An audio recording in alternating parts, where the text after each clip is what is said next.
When I was a couple weeks short of my 70th birthday, I started thinking about my mother's mother, who lived to be 100, and her mother, who lived to be 102, and my father, who lived to be 90, longer than anyone we had ever heard of in his family. I began to think that maybe our generation could be the first to routinely live to be 100. When I talked about this at family dinner one night, my granddaughter, who was 5, said, "What are you going to do for the next 30 years, Grandpa?" Hello, I'm Dr. Janet Price. And I'm Gregg Kaloust. And we are Oldish. And this is our podcast, Oldish. If you're oldish or know someone who is, please join us every week for conversations amongst ourselves And our special guests about what it means to be oldish in the 21st century. If you ever wonder whether you're getting old, you're oldish. What are you going to do for the next 30 minutes? Hi, this is Janet, and I'm oldish. Hi, this is Greg, and I'm oldish. Welcome to our second anniversary show of Oldish Conversations on Aging in the 21st Century. We've been doing this podcast now for just about 2 years. It'll be 2 years on May 10th. Our first full episode was published on May 11th in 2022. So we've been doing this 2 years now, which I'm somewhat surprised at and quite happy about. When we started doing it, it was all, that'll be good and wishful thinking and maybe it'll be good. And 2 years later, we're still doing it. And during the episode today, we've been talking about what do we do next? Our intent is to continue. And so that's a great thing. I think we planted a seed 2 years ago and we've been nurturing it. And it seems to be producing some plants and flowers that are nourishing in more than one ways. I'm looking forward happily to the next year. And so we'll do a little bit of a summary of what's been going on the last couple of years in terms of the, I suppose, physical realities is a term we can use, some statistics and data and that kind of stuff, because there is statistics and data, so we might as well talk about it. I'm looking forward to a bit of a conversation about how are we different, Janet and I, in our oldishness after 2 years of doing this together and thinking pretty seriously about the question of oldishness and how are we different, and if and how people out in our audience may be different in their oldishness because of what we've been doing. So it's nice to continue to see you, Janet. Nice to see you too, Greg. And I kind of feel like we are having a celebration for our 2-year anniversary. So everyone that's listening, we're all celebrating together. We can just imagine sitting out on the porch and having a mimosa or champagne or orange juice and just celebrating that we're alive, that we're here together, and think a little bit about what this has been for us. Yes. So let's get some statistics out of the way, just because we'll get them out of the way. And those of you who don't care about the statistics, you can pour yourself another mimosa while we're doing this. Some of the statistics that get me going are numbers of listeners. In the podcast business, they're tracked as downloads on the assumption that if somebody downloads the file, a podcast is a MP3 file, just like a piece of music is, and you listen to it by downloading it to your device. So Apple and the other podcast directories track downloads through their service. And in the first year, and these are round numbers, our downloads were somewhere in the vicinity of 1,700 total. And in the second year, they're approaching 2,800. So that's a significant percentage increase, somewhere in the vicinity of 50% increase year over year in the number of downloads. And it's somewhere in the vicinity of 4,500 total downloads over the course of the 2 years. And so that's not stunning statistics. There are many podcasts who have that much in a day or a week or more, but we don't care because we're not Joe Rogan or some of those other famous podcasts. We're Janet and Greg having conversations with people. And if somebody had said to me a couple of years ago that Janet and I and some other people would sit down and have conversations and that 4,500 people would listen in, I'd be thrilled. So, and it's not 4,500 unique downloads, it's 4,500 total listens. So, but even so, I think that's pretty good. So I'm very happy about that. And I'm happy about the increase. But at the same time, there's been apparently overall a 5% increase in podcast listenership over the past year. So that tells me that if the overall listenership increases 5% and ours is 50%, we're doing damn well. Absolutely. Yeah. So always think we looking on the are. bright side, Yes, which brings us right to oldishness every time. we're, exactly. we're definitely looking at the bright side. A couple of other interesting numbers that I've enjoyed looking at is that of those downloads, they're in 50 different countries. I think it was only 40 last year. So in the second year, so we've increased that. So there are 50 different countries where people have downloaded and 1,000 cities. So our podcast has a global audience, 50 countries and 1,000 cities. So we're global and cosmopolitan. We're finding out just from those numbers how universal the experience of oldishness is, and in feeling an urge or a desire to be in community around oldishness and to make meaning of oldishness. And it just occurred to me that one of the ways that we get a clue about actual people listening is we do get feedback, and we'll talk about that in a minute. But one of the kinds of feedback that we get is our website has a link on it that you can click on and give us your email address. And so we'll add you to our mailing list. So when we have a new episode that comes out, we'll send you an email. We try not to be spammy or burdensome about it. So mostly we just say, hey, we have a new episode. Here's what it's about. And that's it. We're not trying to sell anybody anything really. And our mail list has increased by about 10% over the first year that we started using it. So that tells me that people are interested in our listening. Mm-hmm. And some of the most fun stuff is in-person feedback. I've gotten some. A fair amount of our listenership is people that I play pickleball with in the town where I play in Maine. Pretty much every day, somebody asks me how the podcast is going, and people ask me when the next episode is going to be out. And if I start answering that question, other people will chime in. For example, last week, somebody said, what's your next episode? And I said, we're recording a book club episode this afternoon. And that person said, oh, I love the book clubs. And somebody sitting next to that person said, what are you guys talking about? And so we talked about the book club episode we did. We talked about a book called The Delight of Being Ordinary, about a road trip between the Pope and the Dalai Lama. It's kind of a fantasy novel. It's not based on fact. I don't think, unless they got away with it and nobody found out. We had a great time talking about that. And so several people have said, oh, we listen to these things and we like to read the books that you talk about. And there was a request about this specific book. Somebody said, don't spoil it. Don't tell us the ending.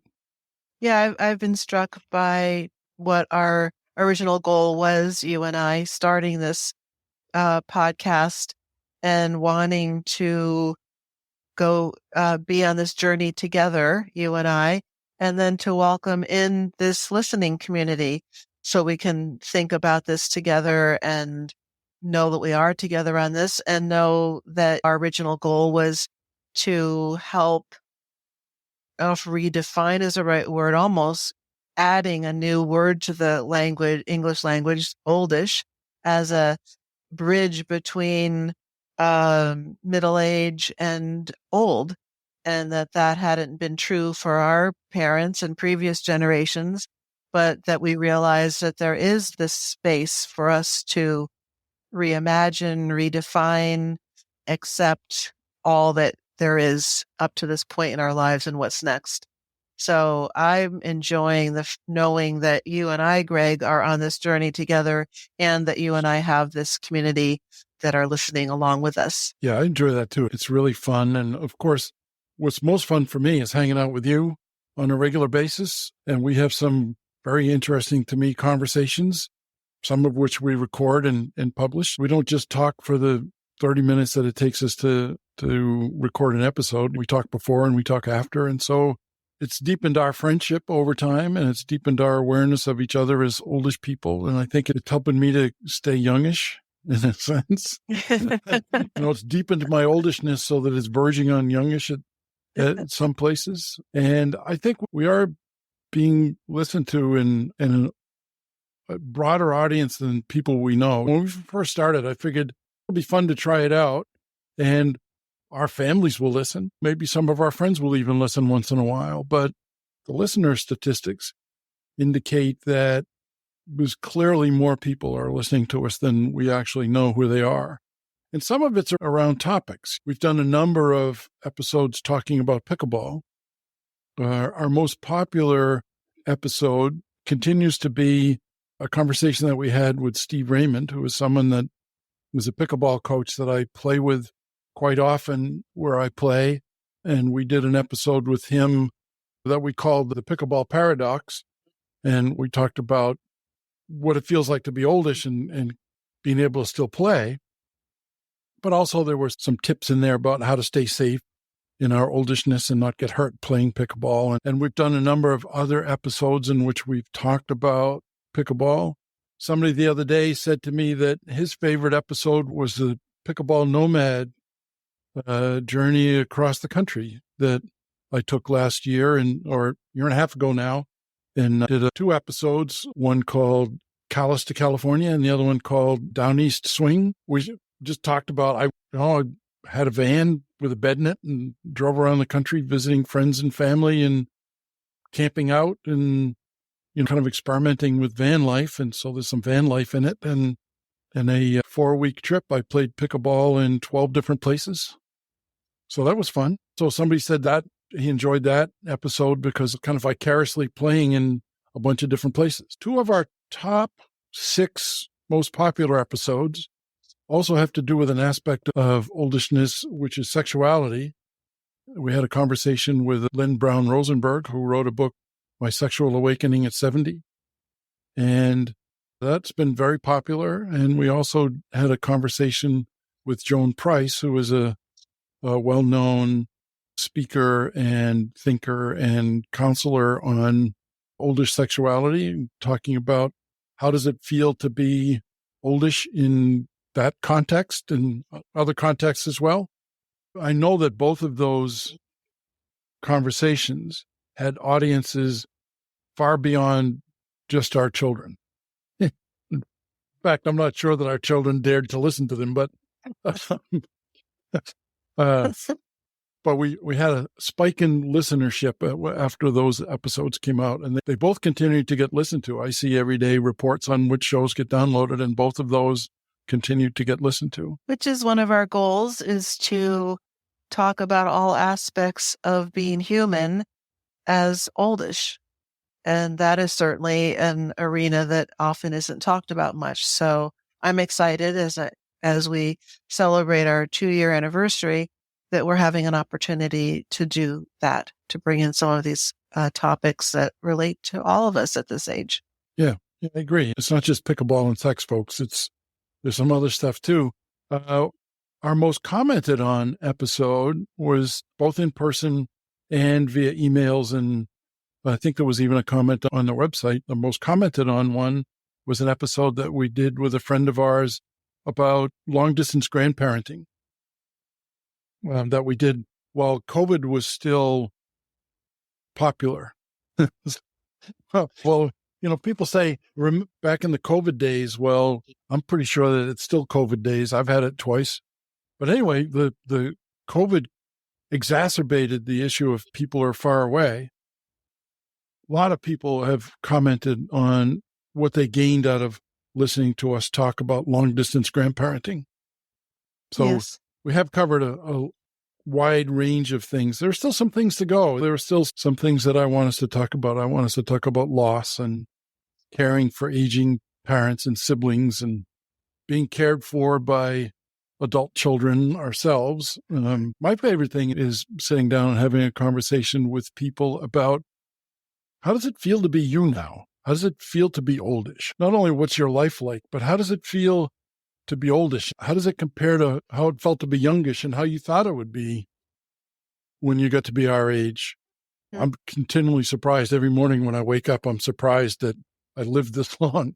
If you'd have asked my 22-year-old self what I was going to be doing when I was 73, it wouldn't have been pretty. so, so I'm surprised to wake up every morning and say, not only am I 73, but I'm having a good time.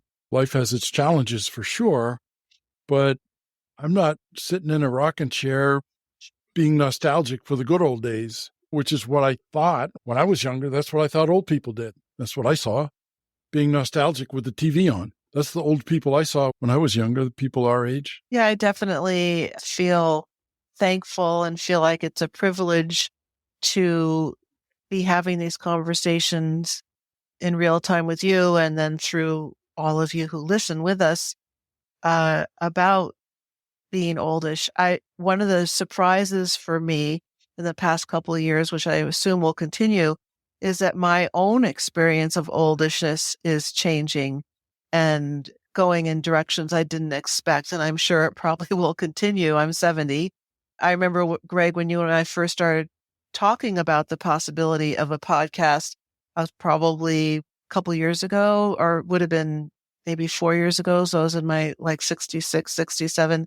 And I was just gung ho about what oldish means and being positive and looking to see what is on our bucket lists and all of that. And I found over the past couple of years, dips and positives, but also, times when I just feel afraid. I feel alone. I feel wondering, what is it going to be like when I need care?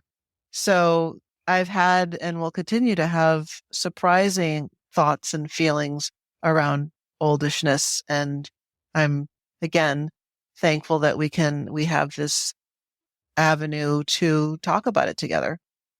Yes. Yeah, I feel the same way. And one of the things that we had in mind when we started was opening up the question and the conversation in general, not just here, but in general, people thinking about oldishness. And I've overheard people in several different contexts.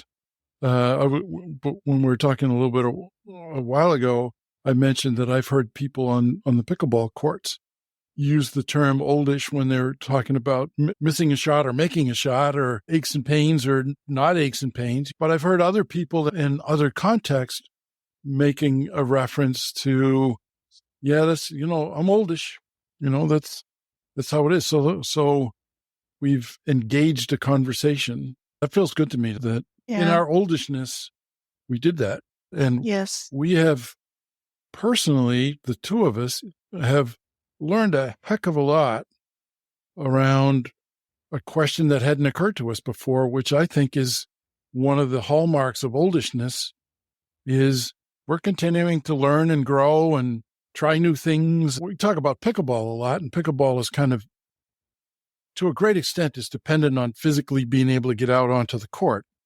Over and over again, I've mentioned that I play with people who have knee replacements and hip replacements, and they go to the chiropractor right after they play or just before they play, or people that play every other day because they need a day to recover in between. I was playing the other day with someone who hadn't been on the court for a few months. He has Parkinson's, and he had had some treatments for his Parkinson's that made it really hard for him to play, but he was back out on the court playing the other day. So just a range of activities that oldishness comes into play, but I think it's an attitude. I don't think it has anything to do with physical stuff. And what we do with our podcast, if you can still talk, you could do something like this, but we've figured out a lot of stuff. There's a lot of technology involved in this. We don't go into a studio and pay professionals to do the recording. We bought some equipment, headsets and computers and whatever, and found some software, and we figured out how to record, how to edit, how to tell people about it, all kinds of stuff. So I think we are emblematic of oldishness as well. Exactly. I've really enjoyed over the past 2 years the guests who have come to have conversations with us. I think it's been wonderful to hear people who are oldish talking about oldishness and aging in this way. So we've gotten to hear from people talking about retiring from their career of their adult lifetime to turning that into consulting or becoming a pickleball expert or things like that. And so I'm looking forward to that in the year ahead of finding more people to talk with. Yes.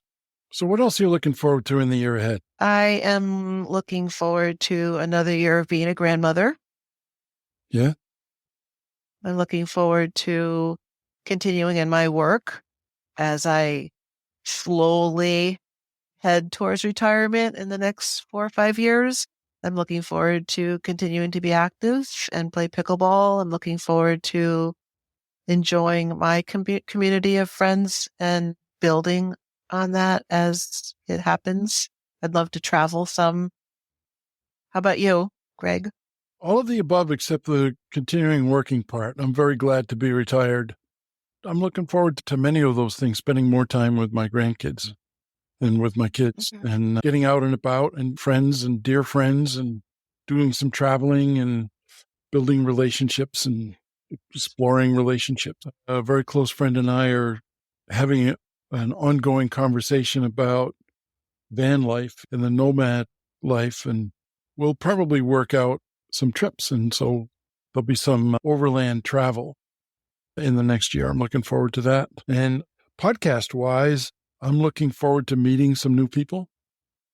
I'm looking forward to reading some more books. The book club that we've started with Leslie has just been great fun for me. I never did a book club thing before, and to have 3 people reading the same book and then get together and talk about it as actively as we do really deepens my understanding of the books we read. And also, I think we've done, what do we figure, 7 of them are books that I would not have read. I'm very happy about that. They're somewhat out of my genre. One of them was a book that I reread, and one of them was a science fiction book, was in my genre, but it was by an author that I'd never heard of before.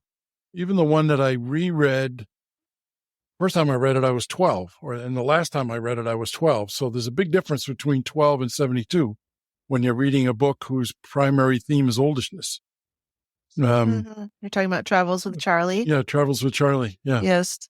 Yeah, I loved reading that book, and I loved talking about it with you and Leslie. We had a good time doing that, and I learned a lot.